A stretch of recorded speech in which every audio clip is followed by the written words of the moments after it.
Hi everybody, welcome back to my channel. If you're new here, I'm so happy you stopped by. Well, next week is Thanksgiving. Does everybody love cranberry sauce? Confession. I am one of those people that do not like jellied cranberry sauce. I don't, ever since I was little, I think it's like a textural thing. It just like looks like the shape of the can, and I just do not eat it. But I do love fresh cranberries. So today I'm going to show you how to make my delicious cranberry orange relish.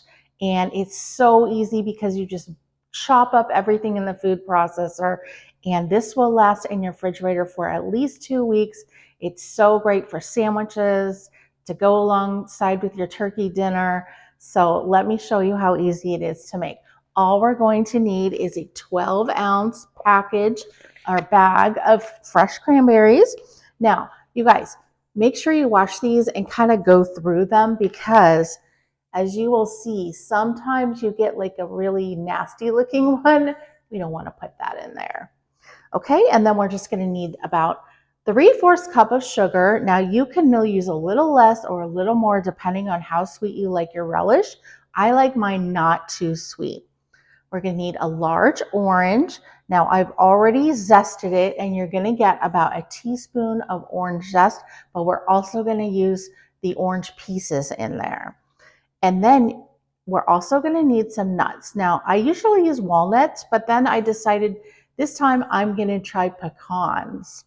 And then lastly, and this is optional, but I think it really elevates it, a tablespoon of triple sec or Grand Marnier. And all that is orange liqueur.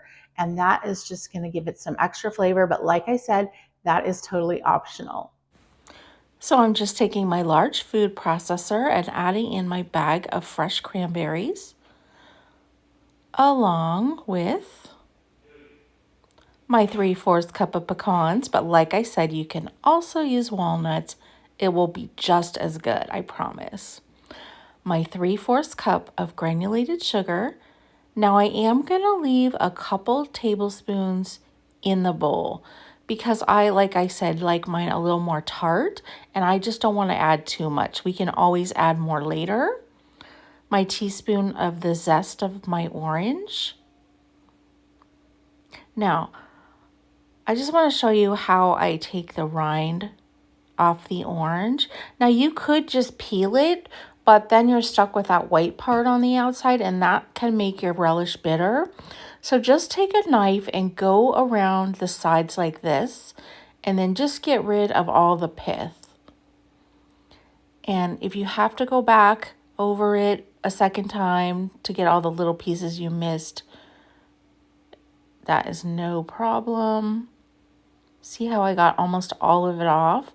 Now, a tiny bit on there is not going to be any problem. You just don't want a bunch on there and it'll look like this.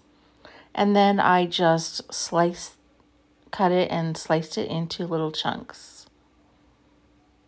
Just like that. Super easy. So let's go ahead and add those to the mix. And then we will add our 1 tablespoon of Grand Marnier or triple sec. This really does make an extra nice flavor, but it isn't absolutely necessary. Now, just pulse it about 15 times. Then I let it go for just, 10 seconds. Now, I'm going to taste it to see if I think it's sweet enough. But it should look like this. You want it pretty finely ground.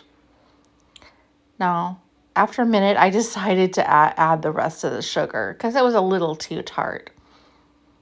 And then just keep processing for just a few seconds. And this is what it should look like. Now, I wanted to show you what it looked like outside where you could see the true beautiful red color. Isn't it gorgeous? So you guys, I really hope you're going to give this a try. It's so, so good. I mean, look at it. It's just so pretty. Now, like I said, you can use it just like you would cranberry sauce at Thanksgiving. But if you've never tried this, oh my gosh, it also makes a great dip. So just take a block of cream cheese, softened cream cheese, put it on a platter, and then put some of this, just like spoon it on the top, serve it with crackers. So good. So thank you so much for watching. Don't forget to hit that thumbs up. If you haven't subscribed yet, just hit that little red button, and we will see you on the next episode. Bye, everybody.